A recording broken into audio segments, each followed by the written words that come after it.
But I wanted to get started on time because we have such a wonderful panel of snapshots of innovative programs from the Virginia Association of Counties Achievement Awards Program. I'm Sheryl Bailey. I'll be your moderator for today, which is probably going to be one of the hardest jobs I have to get us all done and to allow time for Q&A at the end. I'm visiting professor of practice at Virginia Tech and former deputy county administrator with Chesterfield County. Just to give you a little background before we get started, an important objective of the VACo Achievement Awards Program is to celebrate the innovation and the smart solutions that our counties devise to meet the challenges in their communities. This session is going to share some of the creative work from county administrators, county leadership and staff, as the Achievement Award winners tell their stories of how they overcame these challenges. I'm going to give just a few quick facts on the VACo Achievement Award Program. This is the 17th year of the statewide competitive program, and this year we had a panel of judges, including myself, and also two other judges here I want to recognize: Ted Kovar, who's the retired associate director of the Virginia Institute of Government, and Larry Land, who is the retired VACo director of policy development. I can tell you that we had a very hard time this summer. We spent weeks going over the 96 submissions. Ted Kovar has been a judge of the program since its inception in 2003 and said this was one of the hardest years we had. So our final culminating meeting, it took us twice as long. I mean, everybody was expecting us to be somewhere else, and we were still working through after weeks and weeks of going through the submissions. So 96 submissions were received, 21 counties and 26 submissions received the Achievement Awards, which recognize excellence in local government. So the winning entries focused on addressing high priority community issues that challenge counties today. So 3 of the 26 award winners, 3 are top award winners. We're going to hear from them today. And then we have representative of the additional 23 award winners. So the top award winner is Chesterfield County, their Best Achievement Award. I'll let them tell you about it. Also, we have Louisa County captured the Best Small County Achievement Award. That's for 50,000 or less population. And Roanoke County earned the Best Large County Achievement Award. And additionally with us today, we are very pleased to also have Botetourt County and Culpeper County to talk about their innovative programs. So let's get started. First, let's get started. First, we have the Chesterfield County. Their Chesterfield County Police Experience Program. You see that CPEP there. Our speakers with us today are Sergeant Joseph. No, this has been a change in. This is the change. Yes, Sergeant Julian Hinton. That's on the front of my page. Let me go back to the front of my page. Sergeant Julian Hinton, and also Sergeant Bill Rosser. So with this, I'm going to turn it over to our sergeants to tell us about this program. Good morning. Just real quick, this program, I'm going to treat this just like the situation when we actually started this program. I was in community policing, started in 2015 with the police department, and I was the person that initially started the program. And one of the precedents of the program was it was totally informal, it was not scripted, and we literally just spoke from the heart. And we wanted the students that we interacted with to speak to us the same way, much like we're going to want you guys to speak to us. So if you do have a question, once we finish this quick presentation for you, by all means ask the question, and no question is out of bounds because there's anything you want to ask. So just to give you a quick idea, the acronym CPEP was actually came up with by Sergeant Joy Kearson. Kearson cannot be here today because his wife just had a baby. And he was my predecessor in this program when I initially started it. He took over for me when I got promoted in 2017, and he has taken this program And it wouldn't be, without doing him justice, he has taken this program to where it is today. He came up with the acronym CPEP for the Police Experience Program, and he has taken it. He's a very dynamic officer, and he's done a tremendous job. Okay, so getting back to the program. So back in 2015, I was assigned to Community Policing Division of the Police Department. And that was, everyone knows, that was back in the height of the anti-police. Everything is constantly on the news, everything's happening. And so I was assigned on a grant. I came on a grant, and I was assigned to Egertson, which is a little community in Chesterfield County, 430-some square mile county, in the south end of the county between Colonial Heights and Petersburg. And it's about a 2 square mile area. And so I was assigned down there, and I worked in that area extensively, is what I worked. And we had a unique opportunity down there. We had a historically black college, Virginia State University, which is down there. It has about 5,000 to 6,000 students. And so initially, I was working with the school, talking to students, and I just really was not getting feedback with the students. I was like, this is not just having us talk, saying, hey, you need to do this, you need to do that. It just wasn't getting anywhere. And I had the idea, the police department was totally behind me, that we were going to think out of the box. We were going to do something totally different that wasn't under the traditional norms of policing, community policing and policing in general.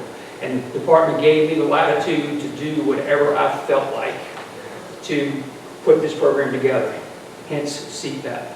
So after my interaction with the students, I felt, man, we're going to need to do something a little different here, just to get, because I was feeling like these students had ideas about policing, but my biggest thing that I tell the students, you don't know what you don't know. And I figured out most did not know. So we started a program, and I had a little bit of trouble getting it going initially. And remember when they had these shootings in Dallas? Okay, the county, all the churches had big prayer vigils. And a pastor down in Botetourt, Pastor Leggett, who got to be a friend of mine from working, and he invited me to come to a church. And I went to the church and I spoke and was standing room only.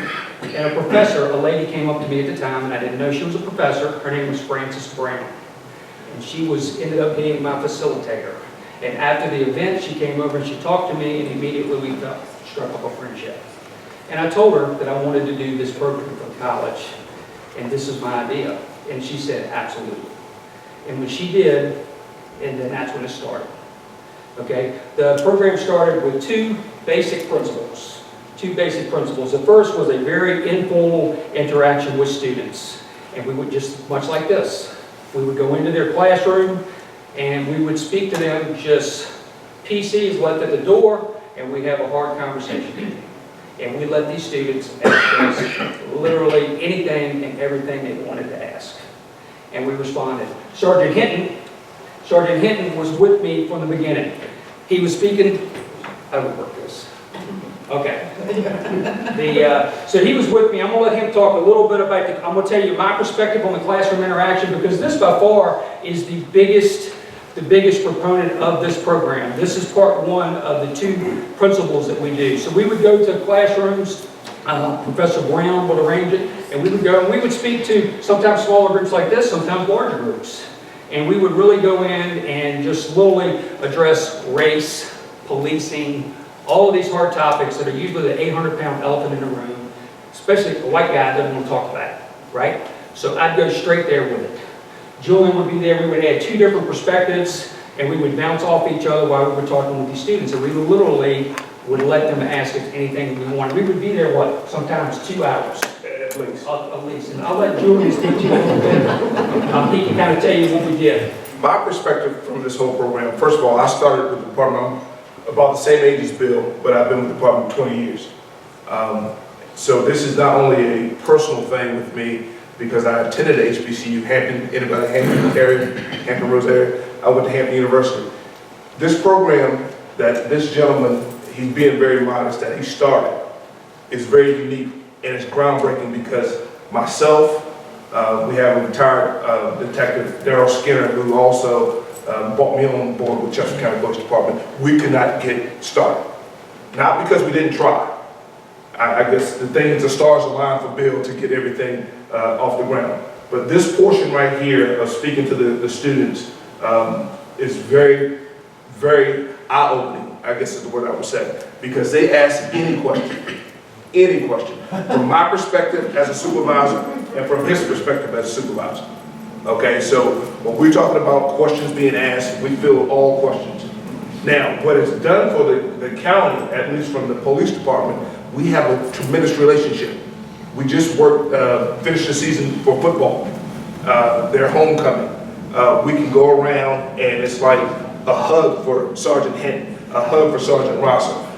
Joy Kirsten, Sergeant Kirsten is a rock star down there. They love him. And it's not a love of you know, what can you give me? It's a genuine love. Now, what we hopefully, what we want to have out as an outcome with this relationship is that, guess what? We get people in uniform. We have that relationship, so we get students that say, hey, the Chesterfield County Police Department is a place where I can work. I can see myself grow. Because as I may look young, I'm not going to be staying around for another 10, 15 years. But that's the key component. And I want to make sure that this gentleman right here, he knows. I tell him behind closed doors all the time, he's done something that I couldn't do, that Detective Skinner couldn't do. I have another friend, Corporal Elliot Anderson, that we couldn't do. And it wasn't for lack of trying. It actually is a very unique program. I'm very proud to be a part of it. Joy sends his regards, but he's home with a beautiful baby girl, and I'm thankful that I could attend. So I'll turn it back over to Ben. So that was our part one of our, basically the 2 principles that I put forth. So we would have an extensive classroom session, we would meet with kids, and we would talk to them, and really to form a bond with them. So they would get to know us. We never used the Sergeant Hinton, the Sergeant Rosser. It was Bill, Julian, okay? That's how we wanted them to get to know us on a different light. That we do have families at the end of the day. I have kids their age, okay? I have children their age, all right? So we're all in the same boat, but we want at the end of the day, we wanted them to have an understanding on where, as a police officer, where our role is in society. What is our role? What do we do? What do we actually do? What do you think we do, and what do we actually do? And so after we had the classrooms, we did a sign-up, and we had students sign up, and we would bring them to our training academy for part 2. And part 2 is we let them be a police officer. We let them be a police officer. So we bring them on our training. This is Sergeant Kirsten right here. He's the individual that was heading up the program for the last couple of years. He's done a phenomenal job. So what we do, we would take all of our volunteers. Our last class we just had on the 28th and 29th of last month, we had like 33 students that participated and came. So we would go, we'd give them a mock roll call, just like what an officer would get that's working, or when they're doing their actual coming to work, how crime is analyzed and how we determine where we're going to patrol and what we're going to do. So we give them a mock roll call, just like Sergeant Hinton and I would develop when we're actually working on the road for your community policing. All right, so then we would do multiple scenarios with them. And these are citizen encounter scenarios. So we would have officers, a bunch of officers that volunteered their time to come, and we would set up scenarios and they would have to walk out like they're the police officer. They would have to interact with them. And just like when we're training police officers, the gal that's role playing, they don't give it to them until they're doing what they need to do, right? So we keep the role player going until we actually see, okay, they're doing this, they're doing that, and then we give it to them, right, to meet it. So we would have interaction, and we would try to do them mainly at night, because when a police officer works at night, it's a different perspective. So we would start out doing some citizen encounters with the police officers, letting them be. We would give them a plastic gun, we would give them a flashlight, and we would put a belt on them and let them be a police officer. All right, then the big thing comes is we do traffic stop police encounters. And we set up numerous scenarios for them, and some of them are just a compliable traffic stop, right? Some of them are combative. Someone's irritated. Some of them get out with a gun and shoot you, right? And so we run them through these scenarios, and it's usually 3 to 4 that they have to go through on a night, depending on how many kids. And we have an officer like you see Sergeant Hinton here. Okay, he's talking to the young man there, explaining to him what he needs him to do on the traffic stop. He's kind of like his guide. He's guiding him. He walks up, he watches him interact, and it unfolds, and then he does what we call a debrief. You did this wrong, you did that wrong, this is what you should have looked at for, this is what you didn't look at for. And so they would come up with lights, the whole thing, just like a police officer does, and then they would have to come up and perform the scenario. They walk up to several cars, and we might have a mock weapon in the car for them to look at. We might just hand them something really quick. They may be combative, and it will just give them a really good eye-opening interaction that what they see a police officer has to make a split-second decision on someone that they don't even know, right? So you don't know this individual's what's going on with them when you go.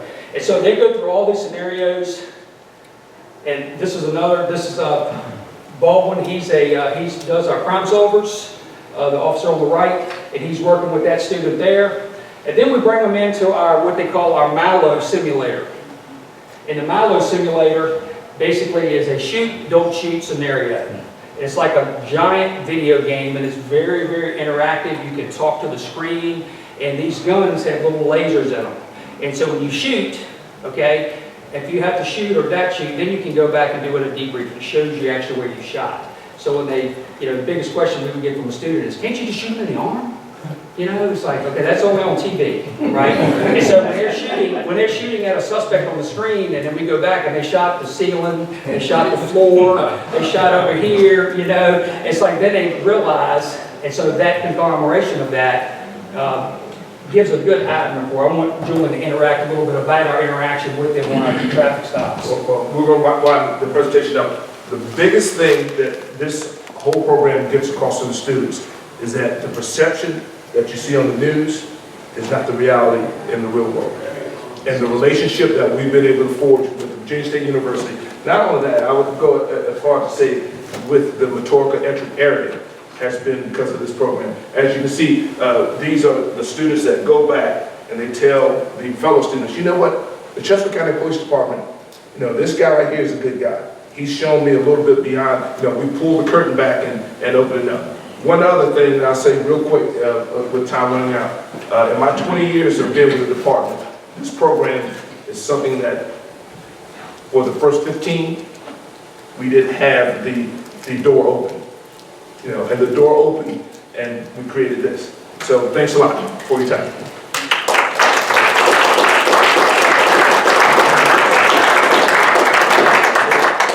If you don't mind, can we do speed dating? What we want to do is get through the presentations and then open up the floor at the end, because we want to give each of our award winners that are with us today a time. If you don't mind, Sergeant. So if you don't mind, we're going to do a speed dating experience. And the next item that's coming, next one is Botetourt County, which is the Eagle Rock Seed Library. Just hang tight, hang close, hang tight. Sit up here. We'll probably over that time about that. All right. Botetourt County. And with us today, we have Julie Phillips, who's the library director, and also Jaime Duvall, who's the Eagle Rock Library branch manager. And their submission is the Eagle Rock Seed Library. So Julie and Jaime, I'm sorry, Julie and Jaime. Well, full disclosure, I actually wasn't working at Botetourt County when Jaime's wonderful seed library came to fruition. So I'm going to get out of her way and let her tell you all about it. Okay, so thanks for having me here today. I just wanted to give you a little bit of insight into how we created the seed library, why we created the seed library, and how easy it would be for any other community to create a library like this. So if you are not familiar with seed libraries, they essentially work just like a regular library, where you would come in and check out a packet of seeds. We want you to plant those seeds, harvest your vegetables and fruits, and then harvest those seeds and bring them back to us. So this way we can keep the collection going. Seed saving, we've been doing this as humans for over 10,000 years, but normally just inside our family groups or our tribes. And now you're seeing these seed libraries sprout up all over the country as a way to preserve the integrity of the seeds, maybe just to get a seed alliance together so that you've got seed saving efforts. Sometimes it's just we want to get our communities involved in gardening and learning about where your vegetables and fruits actually come from. So lots of reasons to start a seed library. So, like I said, highlighting and preserving our heirloom varieties and fostering diversity in our food system, all reasons why we need to have these seed libraries. And in Eagle Rock, I don't know if you've been there, but it's a very rural area, heavily populated by an older generation of farmers that are starting to pass away, unfortunately. This year we've had 5 of our community members pass away within a 3-month span, and these are all people that were gardening and farming and bringing that produce to the library, the patrons, and to the staff. And actually some of the best tomatoes I've ever had have come out of Eagle Rock, so we've been saving those seeds and being able to pass on to the next generation that's coming in varieties of seeds that have been in Eagle Rock for years and years. So really happy about that. Now, creating a seed library, really easy to do. First step is getting your seeds. So if you don't have a garden in your own backyard and you're not currently saving seeds, it's a little bit harder. We were lucky in Eagle Rock, like I said, we've got a lot of farmers out there and community members that garden. So we got it out into the community, got word out, and we had lots of people come and just start donating seeds to us. And we were lucky we had a lot of staff members that like to garden, so we had been saving them as well. But there's other places that you can go to get free seeds. So we actually partnered with Seed Savers Exchange and told them what we were doing, and they sent us dozens of packets of seeds to get us started, which has been really great because we had a small collection of just what the staff had brought in, and we were able to offer a variety of things when we first opened. But you can also go to the Organic Seed Alliance, as well as the Virginia Cooperative Extension. They are always willing to either provide classes or can find you someone in the community that might be able to help you get your seeds. Working with your local gardening club is another great idea, and unfortunately in Eagle Rock, our gardening club is diminishing year by year, so just another reason why it was so important for us. It was a lot of older members, so we're really trying to get to the younger community members right now and let them see how important it is to keep this going. After you get your seeds, branding. So this logo right here was something that I created. I kept looking around trying to find the perfect logo that was going to get my message out there. I wanted it to be on everything. I wanted it to be recognizable. So I did not want to pay, and I didn't have the budget to pay someone to create anything. So little circle by circle, block by block, we just built that up, and it gave the exact message that we wanted. We love our community. We want to give back to that community. The way to do that is to grow and bloom. So, also, the seed packages, we ended up buying these blank seed packages. I had a whole style design in mind that I wanted, so this fit in perfectly, and created labels. So this was something, if we wanted to go with a bigger packaging, we'd be able to still use those labels. And lots of different ways to package them. I've seen some seed libraries use just regular sized business envelopes. I've seen others use glass jars or plastic containers, so lots of different ways that you can store. But for us, not having a lot of space, we wanted something that was also recognizable and just easy and small to start to store in. And then storing those seeds, we got them in the envelopes. What are we going to do after that? How are our patrons going to find that? We don't just have a shelf that you can pull off like a book. So I found these little decorative boxes at Michael's, really simple, and they fit the packaging perfectly. Couldn't have asked for any better. So, and we used just old file folders to make the little files inside there, and again, stickers that were easy to create online. And so we just put them into our little boxes and divided them up. I would have loved to have gotten an old card catalog, so if anyone knows of one, let me know, because I've got my eye on them. And then once you get them in there, how are your patrons going to find them? Lots of places like to put them in categories like super easy, easy, and difficult, according to how easy it is to plant and harvest and gather those seeds. For me, it was one of those things, looking at our patrons, how is it going to be easy for them? When I go into a library, I think alphabetical order. I don't think easy to read, super easy, and difficult. So if I'm looking for tomatoes, I wanted our patrons to be able to come in and go to T and find tomatoes. So that's how we decided to organize, and it's worked very well. And then finding a location. So this is a new area, and not many people knew about the project, so we needed to get that word out. So for us, we found an area, we were really lucky, we had an end cap on a shelf that was right near our circulation desk, so people are constantly coming up. It was easy for the staff to remember while you were just engaging with the patron. Oh, did you know about our seed library? Let me tell you all about that. Sometimes the patrons would see it and be like, what's that over there? There's plants, what's going on? And it just so happened, we've got really lucky on this, the end cap is right where all the gardening books are. So as they were going to the gardening books, we could say, oh, you're into gardening. Did you know about our seed library? Do you collect seeds? And here's how you do this. So making it really visible to your patrons, easy access to it. And then again, for the staff, it was really important. It was in their face as well, because anything new, it's hard to make that habit, like to tell your patrons about this, so visibility. And then we wanted to track how well this was working. So I've seen some libraries where they use computers and actually have a dedicated laptop that people can go in and search the system. For us, that just wasn't going to be feasible for cost, and our patrons are just not as tech savvy as in some other areas, so paper and pencil is how we went and just created a little spreadsheet collecting their name, the date, how many seeds, what type of seeds they took, and if they donated anything back. And also we collected their email address. And that email address has been really helpful because anytime we have a gardening program, we can get back to them and say, hey, did you know we're doing a seed saving program today? And any other saving endeavors that we are, embarking on. Easy to get with them.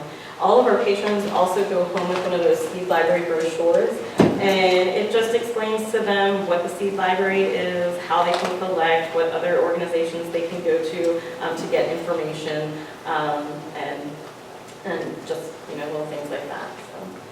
So, can this be recreated anywhere? Yes. This was not my original idea. This is something I saw years and years ago, probably 10 years ago when I first saw it, and it's something I've been really interested in.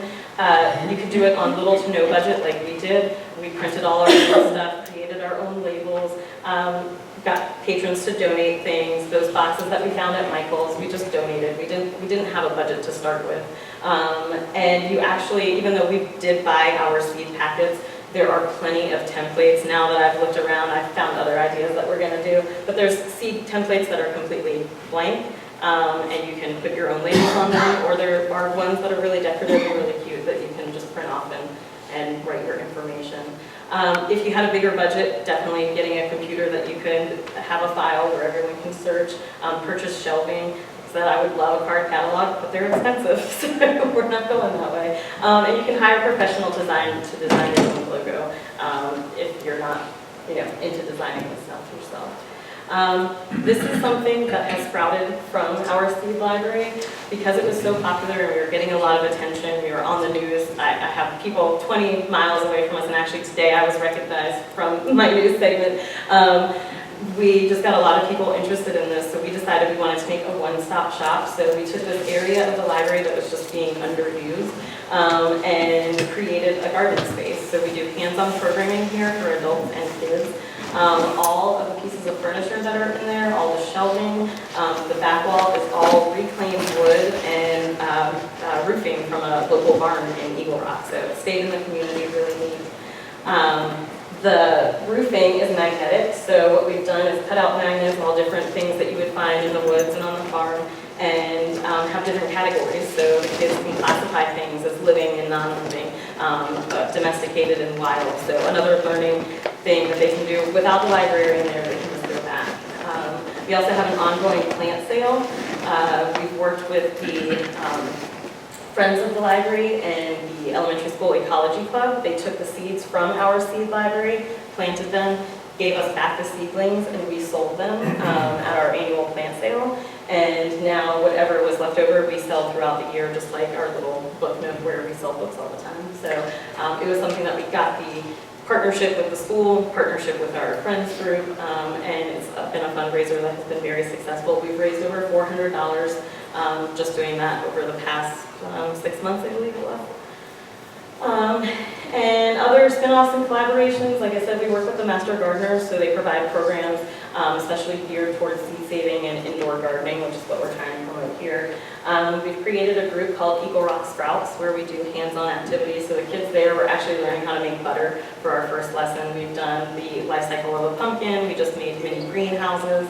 Our plan is in January to start our seeds and seedlings, and we will plant a pizza garden. So we will have tomatoes, basil, garlic, and green peppers, anything that you would find on a pizza. And in the spring and summer when we start harvesting, we will take those foods and actually teach the kids how to cook some healthy meals. So we'll have what's cooking in Eagle Rock, and they'll get to learn how to make tomato sauce and pizza and things like that. So lots of ways that you can spin off and use this area.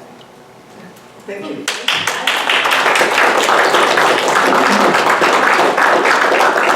So,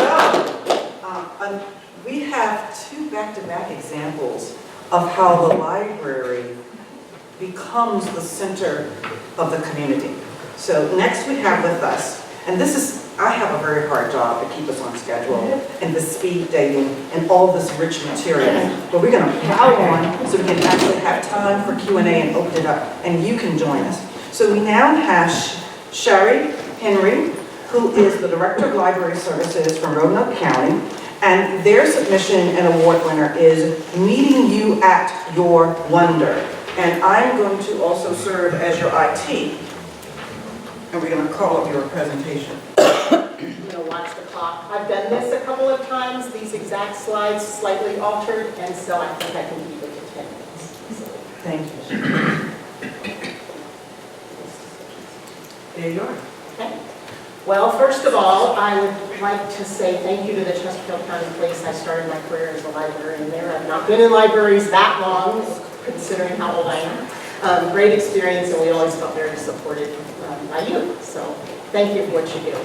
I'm going to talk a little bit about what we've done in the field of AI and robotics. And I want to start by just saying that we landed into this somewhat accidentally. It took off without us, and so we have been not really scrambling to keep up, but running pretty fast to keep up. I got to Roanoke County in June of 2017 and decided right away a couple of things I wanted to do, and that was do a strategic plan. We brought in a consultant to do a strategic plan, and also I was sitting there, that's why I moved, just so y'all know. Yes. I'm a little soggy. Excuse me for being distracted. Yeah, I'm sorry for being really in the middle of that. I've been communicating. I've been communicating the entire time. We're getting it. We're going to follow on. Anyhow, the two things I did was we started a strategic planning process, and we joined a group that is a membership organization for libraries called Urban Libraries Council that represents libraries in the United States and Canada. That was a pretty big leap for us because we aren't really that urban and we aren't really that big, but we had been members in other jurisdictions where I had worked, and the amount of information you get and what you're exposed to on a daily basis was so great that I wanted people that were working with me to see that and to see what other people were doing around the country and not just the region. So as we worked through the strategic planning process, it's coming in order. As we worked through the strategic planning process, we began to ask ourselves questions. I requested a bucket. It's getting worse. What are we most of? What kind of things do we see ourselves doing, and why not Roanoke? Because I think what happens in mid-sized areas and small is we start to limit our thinking by what we see as our limitations. So we really encouraged everybody to not think about money, not think about staff, just why not us? Why not us try something big? It's worse. So if you all have worked through a strategic planning process, we kind of divided into 4 goals and started to say, what are the gaps here? So it wasn't just about what we wanted to do day-to-day operationally, but what are the gaps in Roanoke? What are the gaps in Southwest Virginia? What are things that no other libraries are doing in the country? Because at this point in time, people had been seeing Denver and LA and others. I'm like, how can we contribute from an academic and innovative perspective to the national conversation? What do we want our legacy to be? So as we work that process, I'll tell you a pivotal moment because I think a lot of us could relate to this, and I'm trying to leave you all with things you can do if you so want to replicate any of this, is as we went through the strategic plan, we got to about session 3, and as we went around and people started brainstorming big, somebody would say, no, no, no. Even some of my direct reports were just shutting down the conversations, and I thought, oh my heavens, this is really pressing. So the consultant called me later in the day after she left, and she said, how do you feel? I said, thoroughly devastated and depressed, and I'm not sure how to turn this conversation around. So we had a very frank conversation about that, and it was great. I said, you know, can we do a yes and exercise? How many of you all participated in yes and exercises? So the next time we got together, nobody in the room had done that before. As a matter of fact, I'm the only one who had been through kind of a formal strategic planning process that we were going through. And we had 18 to 20 people in the room, and the whole staff had been surveyed and had input. So as we went around the room, we got to the place where all of a sudden people weren't allowed to say no. And we got to a person who's been there a long time, probably within a few years of retirement, has a lot of trust with everybody in the room. She got ready to say no, and she went, oh, I can't say that. She said, yes, and she stopped and said, oh, wow, that changes everything. So I'm a big fan of yes and exercises because indeed it did change everything, and the conversation began to shift, and we started to think, why not us in the world of technology is where we had landed. We felt like the city was doing great things. They're winning awards in early literacy, and we thought we had enough talent on staff to really lean into technology. And as that happened, one of our staff members had noticed this humanoid robot that was being developed by Culpeper Robotics, and said, what about this robot? That there are a couple of the predecessor of Pepper now in libraries. He said, what about this robot? And after a few sleepless nights, I thought, well, if I'm not going to sleep saying no, I might as well say yes, and let's give it a try. So we became the first public library in the nation to recruit Pepper, the humanoid robot. And we knew that would be a big deal, but we did not know how big. So immediately the phone's ringing, we're interviewing, we're doing interviews, we're getting all sorts of publicity, and things just took off. Because since then, the response has been overwhelming. The press has been very interested. I learned to keep a jacket in my office and a makeup and a brush at work, for sure. Partners just started coming at us. We had some, Roanoke Robotics and Makers Club, great partners that we couldn't have launched it without. But all of a sudden, Girls Who Code, which is an international organization that really works to close the gender gap for women, is calling us and saying, hey, we're doing something, I want to say Virginia Beach, but on the eastern coast. And she said, we would love to come there. And I'm like, great, come on. And so they provide curriculum for us. So I don't have to have library staff tying up their time with curriculum. A group that was, I don't know, a startup company they produce something that's a credit card size called Arden Boy. And it's like a little Game Boy, but kids get to actually code it to do the game that they want. They called us and said, we'd like for you all to launch our World Educational Tour. And we're like, yay, come on. So over and over, we've just seen that happen. Peer libraries have, we have our consortium, Botetourt is in our consortium, so there's been a lot of great communication there. And our peers also grew, because what happened through Urban Libraries Council was all of a sudden, staff members at Roanoke County are watching what people all around the United States or Canada are doing. And again, I have that great memory of a day, because at first I suggested that people get on the listservs, and then I kind of encouraged it, and then I just mandated it for a certain level of staff, because I thought, no, I really want you all to see what people are doing. So one day I'm sitting in my office, and I hear screaming about 3 doors down, and it was the marketing manager saying, do you see what's happening in Denver? And I'm like, yes. And so again, the conversation began to change because our peer group changed. And so, and it grew. So we just started thinking more in lines of what's going on and how can we contribute. So all of a sudden, librarians from Palo Alto and librarians from Fresno, Texas, and librarians from Toronto are in touch with librarians in Roanoke County.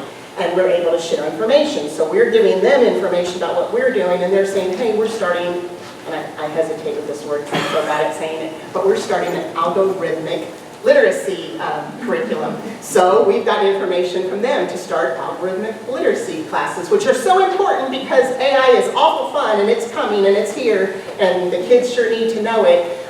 But it's also very scary, as you all know, some of the implications. So to teach young people about those algorithms and what they're doing, I think is a critical part to what we do. The patron response has been huge, because one of the things we've said is what a great contribution to workforce development to be able to give teens in our area something that no one else in the country can write on their college applications, because they're coding a robot for public library use and programs. And that's been the biggest surprise. We thought the robot would be used more as a host and kind of give information. Where do you get your passport? Where are the restrooms? Where do I go to check out this book, or programs. What we've really seen is people really want to code the robot, and we call it cradle to grave AI now because all ages will come to learn to code that robot, and we're letting the groups decide. Girls Who Code decide, what do you think the community wants? Then code it, let's do it. And that's been really awesome because then they're all very invested in the product. So a little bit about what we've seen here. The county administration and the board of supervisors have been very, very supportive of the work. Obviously, I'm standing here because the Virginia Association of Counties responded to our application. We also, I just got back from Salt Lake City a few weeks ago. We won the top innovator in workforce and economic development from the Urban Libraries Council. And again, that's just kind of launched us into another arena of who we're able to communicate with and talk to about our work and receive from. So we're also just wrapped up, it's just submitted last week, a grant partnership with Virginia Tech, and this is something that I'm passionate about because I don't believe you're ever giving knowledge just for you. I certainly don't care about my ego or my resume at this point in my life. I'm super excited to be able to share with the young people and the staff and let them build their chops and build their resumes and everything for the future. But what really interests me is how do we take what we've done in Roanoke County and share it across next the region and then eventually the Commonwealth. So this partnership, if we get funded, which I think we will, we're working with a couple other libraries and Virginia Tech. They will send help and we will be, we'll share educational opportunities. We'll be a convener, and then the goal is that I'll have staff that we will commit to going around all of Southwest Virginia and kind of educating people and scaling this work. So Pepper's a very expensive robot, but we have a smaller one named Misty. This is very scalable in today's world, so we're very excited about that. As we're kind of doing all of this, we do know that we're training the future workforce, but I think I mentioned already, if I didn't, that we had a 70-year-old woman show up for a coding class, and she's like, I don't want to quit learning, this is good for my mind. We're offering classes and workshops for mid-range career people that want to be upskilled is the new word, and supporting business startups. All of this has just, really created a lot of enthusiasm for the library. And so just I'll wrap up by sharing our next steps. We're preparing our staff to be able to do more and share more. We're developing some of our own curriculum, but we'll be doing more of that with Virginia Tech. We're always seeking opportunities and partnerships. And the two big things we're going to be doing is that we're creating what we're branding as Next Labs at each library location. So specific to Glenver, which is a more rural community, that manager knows that community, and she will develop the tech lab there with our support. And then also, if any of you all are interested and live nearby, starting in January, February, we're going to have by invitation community meetings where we hear from the public and we get to talk about library values and how the whole anything about digital citizenship fits in with that. So in a world where our privacy is being threatened and we still believe in equity access and all of these things librarians have always done, what does that look like in a digital world? We want to hear from you all and our community and then shape programming and partnerships accordingly as we move forward. So finally, I'll just wrap up by saying thank you so much. Thanks to VACo for the award, and really all of us in public service. Thank you, because I just think it's really important work, and I think it's a calling what we do. So I'm glad to be working with you and standing here before you. Thank you so much.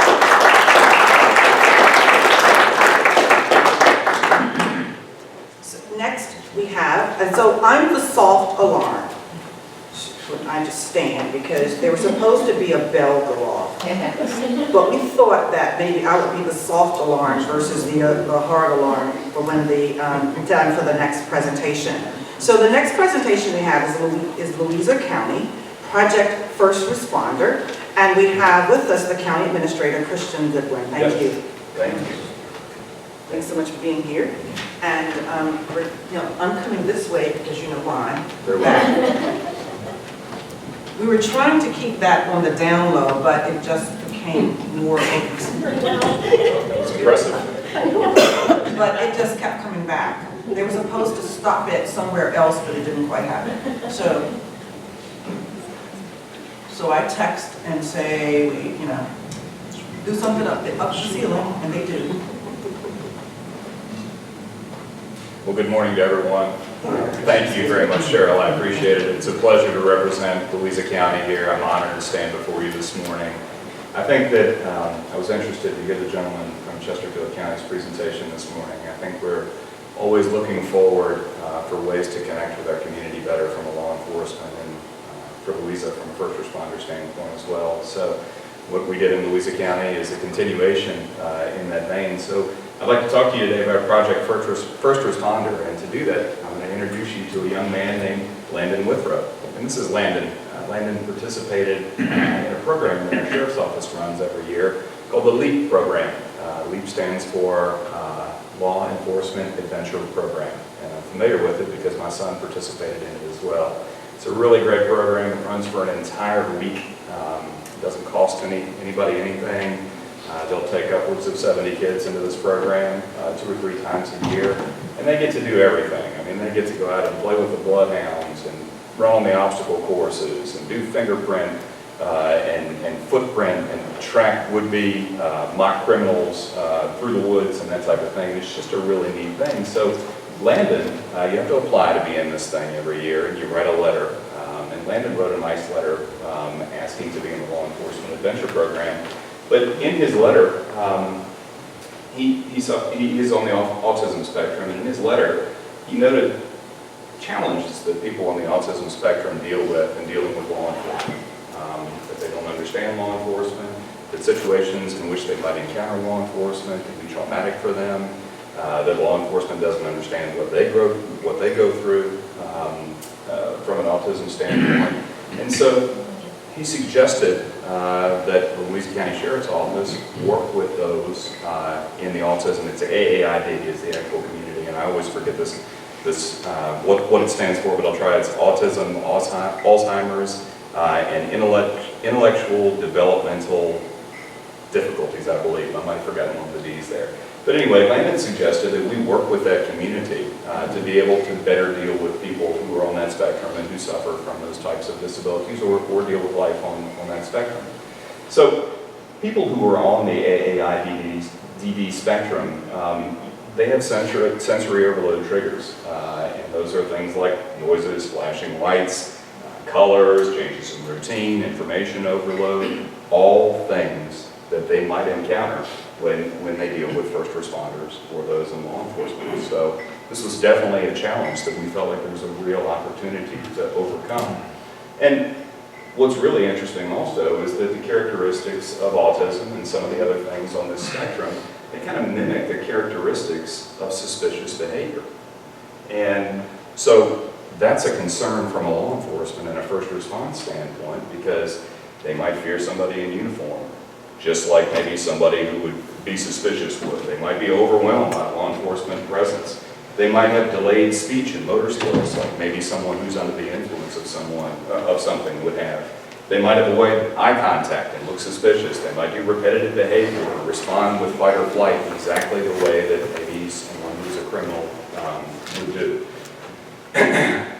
So what Project First Responder is it's essentially an AAID database where if family members know that people in their communities or in their families suffer from these types of AAID situations, they can contact the Louisa County Sheriff's Office and fill out an information form by which they put information into a database. Like, what are these people's habits? What are they attracted to?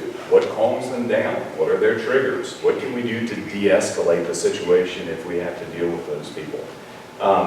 And it's been really good. We've had almost 50 people sign up so far. And if we get a call that comes in from a specific address in our 911 system, be it law enforcement or first responder, then that information comes up on dispatch's screen, and they get to tell whoever is responding to the call exactly what they need to be careful of and exactly how they need to deal with that situation. So like I said, I think we've had almost 50 people sign up for it. It's definitely been used in several calls so far, and it has been a ringing success. And the other thing that we've done is we've increased our familiarity from our law enforcement and our first responders with dealing with people like Landon, and get them familiar with exactly what they need to do to work with folks. So this is now Major, but Sheriff-elect Donnie Lowe talking with Landon, but getting our staff in the sheriff's office and in first response more familiar with how to deal with those situations has been a tremendous benefit. So it's been a very simple program. We've done things like put stickers and magnets out there that you can put on vehicles, things that you can put on homes, so that we alert our first responder community of what they need to be ready to deal with when they deal with those situations. So it's been very simple, it's been very good, and I'm glad to talk about it today. The one other thing that our sheriff's office did do, they had an autism awareness festival earlier this year, and they're planning another one for early next year. We had over 400 people show up for the first one, which was in April of this year, and they're already planning next year. So it was a great opportunity for that community to come together with our first responder community and learn more about each other. So thank you very much.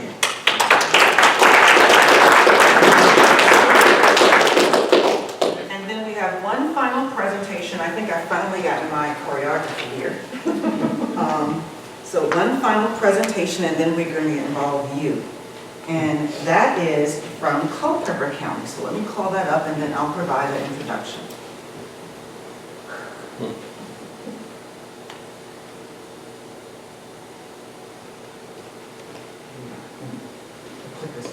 So, Culpeper County's award submission is I Voted Sticker Contest, and John Egertson, who is the county administrator from Culpeper, is going to tell us about that. John, come on. Thank you very much. Thank you. I appreciate being here this morning.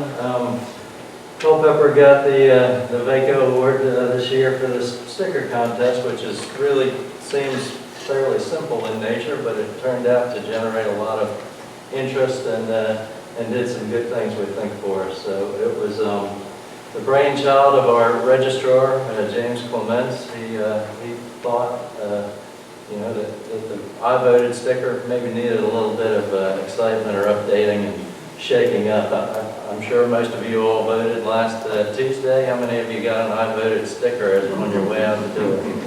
So James thought that it'd be a great idea to engage kids and maybe teach them a little bit about the voting process and have them work on a new I Voted sticker. So we engaged our school system, and we looked into having kids draw up the new I Voted sticker designs and submit them through the schools to our registrar, and that's how the contest began. The middle school and high school students were also given a chance to participate by creating a future voter sticker. So I'm sure you all have seen where you go through and you vote, and you get your child with you, and the child gets a sticker, but instead of it saying I voted, it would say future voter. So we actually had two sticker designs that we put out and asked the kids in our schools to work on for us. We have a grant writer that works for me named Laura Loveday, and Laura jumped into action and said, well, we should do this, but it shouldn't cost the taxpayers any money, so we got a grant from the PATH Foundation, and we were able to do the printing of the stickers and all the costs of the awards for the two winners, and pay for it with that. So it was a fairly simple program. As you can see, it wasn't expensive, so easy to do.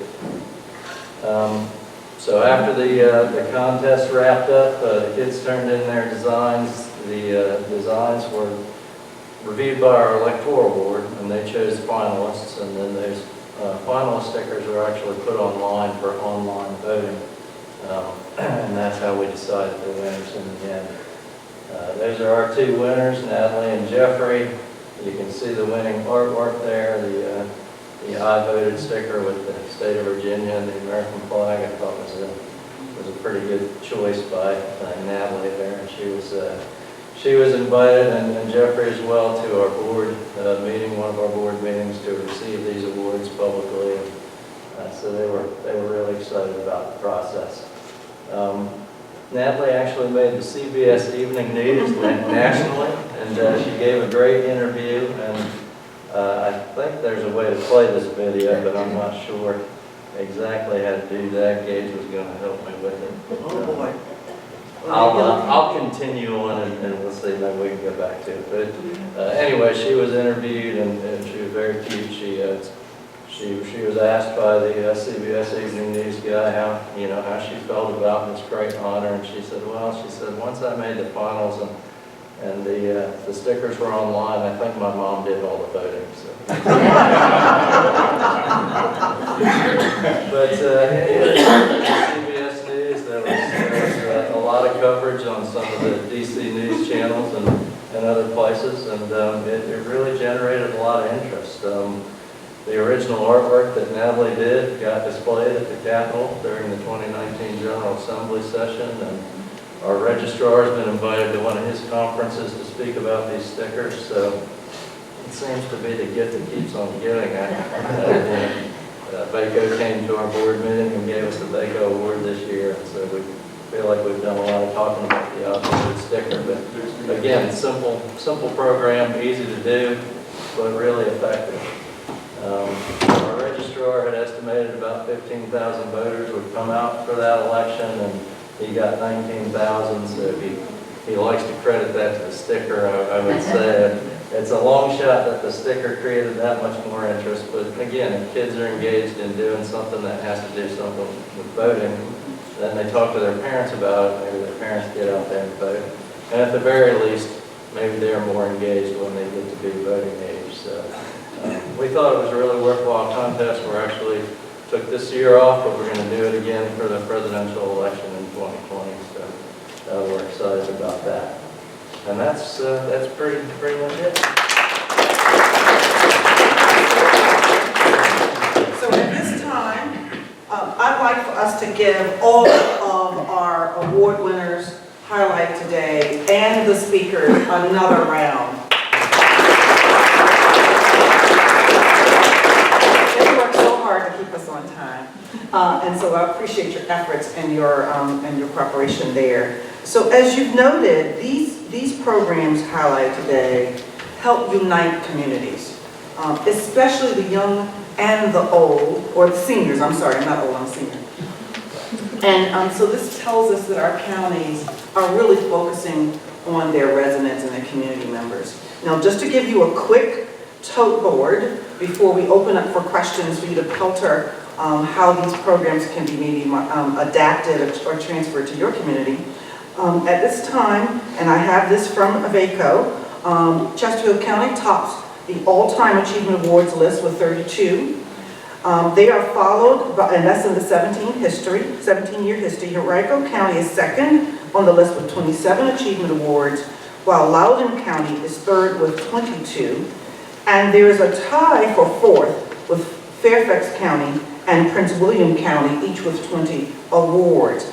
This is a competitive program that is open to all to the local government members of the association. And as you've heard, VACo does visit the Board of Supervisors to your community and highlight the Achievement Awards. With this, we'd like to open up the floor for questions from our 5 presentations today. And so with that, do we have any questions?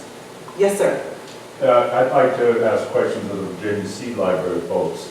You had some questions posed on there. For example, does it have to be organic? Can you use pesticides? What is your answer to those questions? It really is a case by case, depending on where you live. We really wanted to keep it organic, so on our packaging we do have an area where you circle whether or not this was organically grown. If it wasn't organically grown, we're not going to turn it away, but we wanted to at least make it clear. If you're coming in and looking for only organics, you're able to easily identify. I don't want to hog the question, but I did have another one. You mentioned patrons there. Is that you have people in the community that donate for the cost of the seed? Then the last question would be, where do people pick up the seeds? Do you involve your extension agent that is in your county? We haven't involved the extension agency. So the seeds that we are getting are actually coming from the community. They are sending it, they are bringing it right to the library. We actually have a transit system in our consortium. So we do have some patrons from Roanoke and Salem that have heard about the seed library, and they're sending them in our transit, and so that's how we're getting them and then giving them out to our patrons. You do have to come to our branch. If you did call our branch and say, hey, I wanted a pack of tomato seeds that I'm in South County, we'd totally send it to you that way as well. So. Okay. Thank you. You're welcome. Yes, sir. I have a question for the Chesterfield County Clerk. Bill, I guess you would be the one that I would talk to. I've got connections with Chesterfield County because 2 of my 3 kids live in Chesterfield County. And my 3rd son is a police officer in Richmond County, where I live, which is very rural and small. Our population in our county is only about 9,000. Do you see this program working with a small sheriff's office and police force as well as, one like y'all's or Henrico? The actual goal with the program, when the program was in its inception and I was developing it, the county actually, when the police department was going through its accreditation, national accreditation, the Collier people were actually at our academy and they came to me and asked me if I could do a presentation for them. And one of the questions that came up in it was where, in the conversation was, where did I think this should go? And I said, well, I think this should be national. If we can make it national, at least statewide. And it could probably very easily be adapted to any community, anywhere. Because a lot of it is it's a huge educational process with the actual educating. You're really educating children and young people to, to what policemen, what their actual role is in society. Again, you can adapt it, I think. Thank you.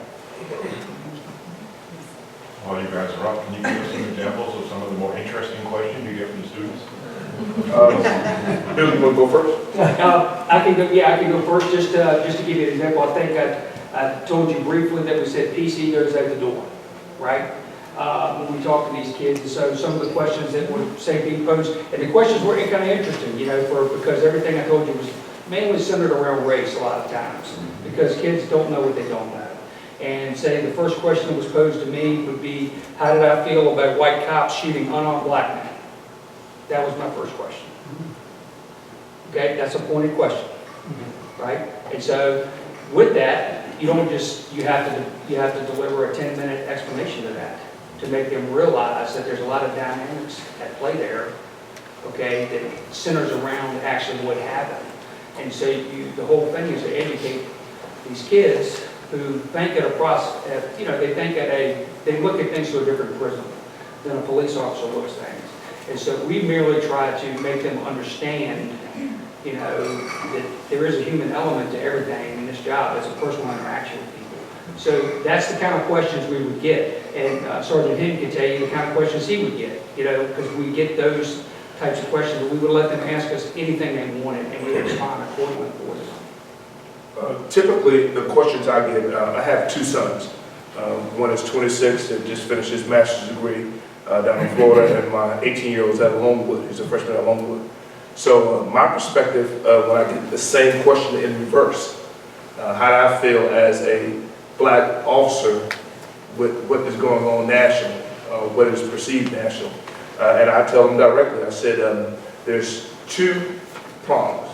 You can be a problem or you can be a problem solver, all right? And a lot of times when these kids can get the perspective from this academy, they leave and they're like, Sergeant Hinton, I had no idea. Because now, we all know that all officer-involved shootings are not good. That's just a fact.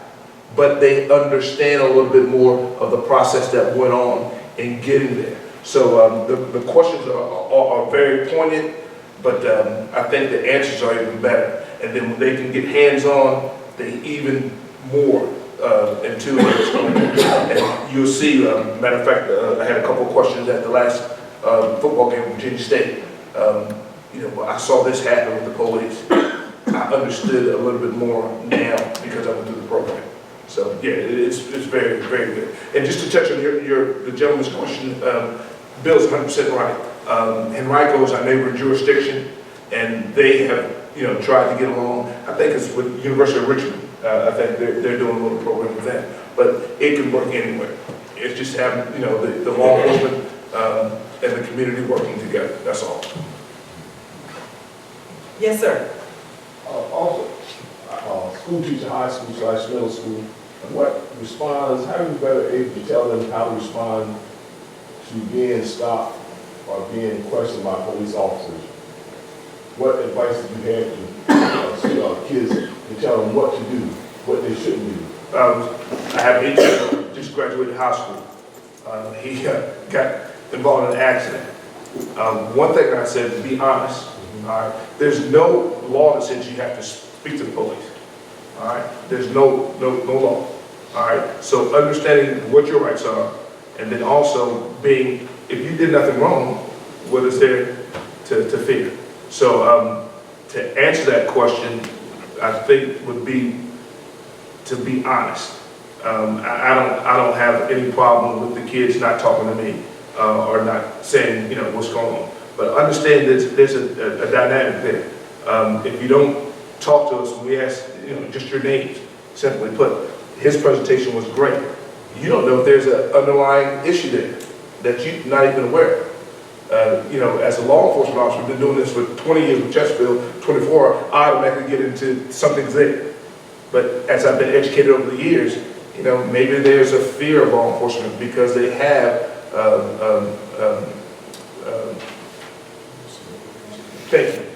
they have a disability of some sort, or maybe there is a criminal element. So to answer that question, I think is just basically to be honest.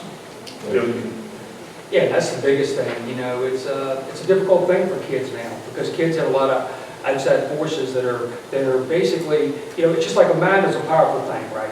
And I tell kids, and I tell my own kids, I've got a 25-year-old and a 21-year-old. You can believe whatever you want to believe if someone pounds it in your head enough, right? And so you can have a vision of things that might not even be correct, right? Because it's just whatever your feed is, what you get, your friends, whatever, they constantly feed you. So my sons and my daughter, I said, listen, you know, police, the biggest thing is to respect authority, right? If you feel like the police officer is doing you wrong, well, there's a time and place that you can do the proper thing to file a complaint and it will be investigated. Now, I don't know how other departments handle things, but I can honestly speak how we handle things, right? And some people, you know, like you said, be honest. The officer asks questions, just be honest. Just say, hey. And as far as with me, as long as I've done this job, when people are, I said, sir, do you know I stopped? Yeah, I was speeding. I'm probably going to give them a break, right? Well, you know, so it's like, because they were honest with me. All right? Doesn't it come down to mutual respect? It does. It does. I know that's taught and ingrained with you guys. You come up to somebody, you stop them with respect. And some officers are more, like Julian and I, we've been, I think both of us been fairly blessed with a good verbal skills, talking to people in general, right? Some officers are more, you know, the old Joe Friday, just the facts. You know, some officers are really robotic, right? They're just not really good at communicating. Very good officers, very good investigators, very thorough at their job, but they're just so regimented in their talking, right? And it takes a while to develop a skill how to talk with the public and how to be able to, you know, I was fortunate, it's the same career for me. So I had a lot of time in the public sector talking to people and stuff, so being up and just talking to people is a natural thing for me to do. Where kids now, not so much, it's all computer stuff.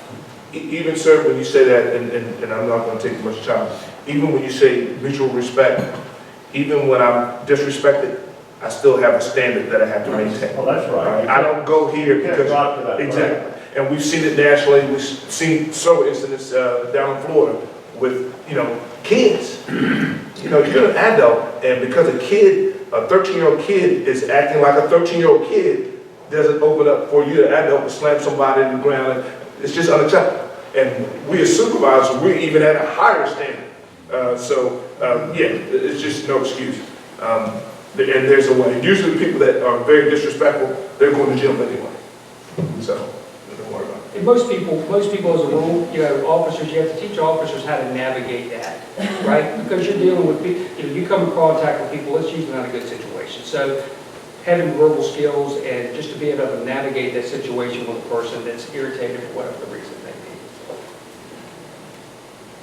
Yes, sir. So I'm curious, the law enforcement, first of all the presentations were just terrific. You could see why all of you were deserving award winners. It was terrific. I want to focus on the public safety stuff for a second. I'm curious, for the Chesterfield officers, did you learn anything from the students that changed the way you approach policing in light of some of the issues and concerns that they raised? It's not as bad as it is perceived. I immediately noticed that.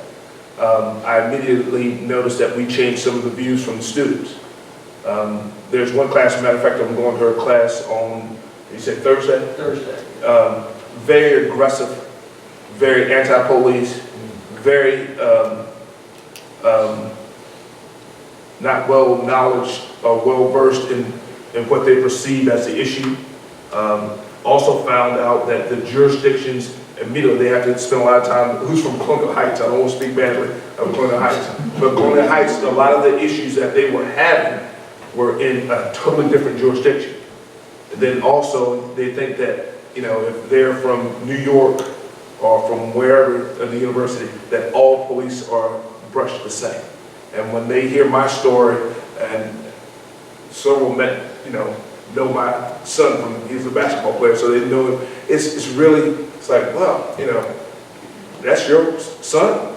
So it's a humanistic, like Bill said, when they get the human side of it, then they really understand, I'm no different. It's just, this is not who I am, this is what I do. So it's really unique. From my perspective, I can't speak for Bill, it's been tremendous. And at the latter part of my career, it gives me hope that we can really, you know, push this way back and have, like I said, have some of these kids that I've seen in the classroom be in the uniform, you know, and continue to make that change. Yeah, I think I've learned a tremendous amount from the students because you really get to get inside someone's head, to see what they think, what their perceptions are, what they think, why they think the way they think. And a lot of it is you end up opening their minds to a lot of stuff. You know, they think, wow, I never thought of that. You know, because you put them in, you know, I was telling somebody earlier, you know, I was in my first class and it was very heated, and man, I was incoming from every direction. And they were firing questions at me, and at one point I said, let me ask you a question. If anyone in here leaves here tonight and they punch 911 because somebody's hurting you, robbing you, I said, you know who you're going to get? And they looked at me and I said, me. I said, guess what? I'm going to come put my life at risk for you. I said, think about that. And you can see like light bulbs coming on in the classroom, and the kid in the back says, wow, that's pretty deep. I said, that's kind of crazy, isn't it? I said, because probably most of you in here do not like me. You don't really know why, other than the fact that your interferences has made you think a certain way, but I'm still going to come put my life at risk to save you. And they're like, man. And you can see the entire classroom, the whole persona of the classroom changed because they put things in a really, really different perspective for people when you look at it at that. And I want to add one thing.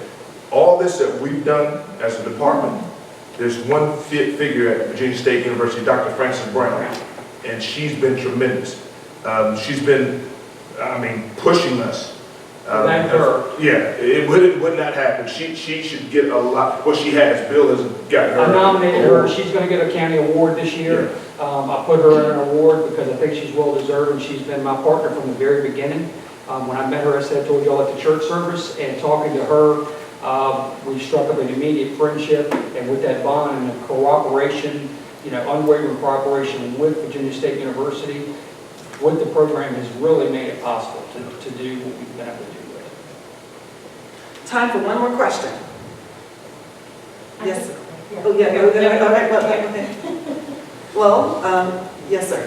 I guess, and I'm coming back to police officer because after going for 40-some years as a school teacher, we try to emphasize reality, but as well, young women and young men, that has a consequence for your actions. Yes. Right. And I try to instill in them, you can't just do these things because there's consequences, like in school, detention, suspension, whatever. Once you get in the real world, look, you may be locked up, you may be sent away, whatever. So you got to think. And I like that process over the years. Again, I think for me, as a parent, I don't depend on anybody else to do that. My wife and I have done a tremendous job. We've been blessed. And the point of me being in law enforcement just only reiterates what I do as a parent. And I can deal with a kid for 10 minutes, but when he goes back home, it only matters. Real quick, I had a kid I was in community policing as an officer before I got promoted. And I had a kid I dealt with, and he just was a terror. in the community. But whenever he got around me, it was Mr. Hinton and everything. He was the same age as my youngest son.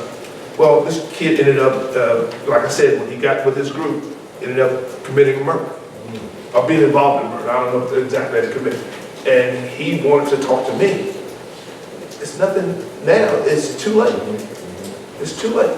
So it's a lot of pressures, like Bill said, a lot of pressures that these kids have that are externally, and it pushes them. And we just hope and pray that, you know, that we can push back enough. Is your question quick? Yeah, and it wasn't a question exactly. I used to live in Radford and went through the Citizens Police Academy there, and it was one of the best programs that I have ever done. So if any of you are on the fence about a program like this, I'm here just to say, I mean, I had so much respect before, but afterwards as well. And it was so nice to walk down the street and know the police officers by name, and you know, if I was doing something wrong, they could just talk to me, and there was no, oh, I saw those police lights, did I get scared? Well, everyone has that, you know, gut feeling, but it was, oh, I know it's going to be okay. So I love that you're doing it with the younger generation. Thank you. Well, thank you so much. One comment that I have is that probably it would help us, many of us, not when this goes up, before we get the pity patty of the water, it probably would help a lot of us if we spent some time with the young people in an open mic situation and listened, because we have a lot of impressions about them. And I think you were in very much of a listening mode and intaking mode. So I think that would probably help us all in many ways. So again, our programs have talked about pulling community together, both young and seniors. We applaud your work. We appreciate your participation today. And thank you so much. And we think about submitting an application or a nomination for next year. Thank you. Bye-bye.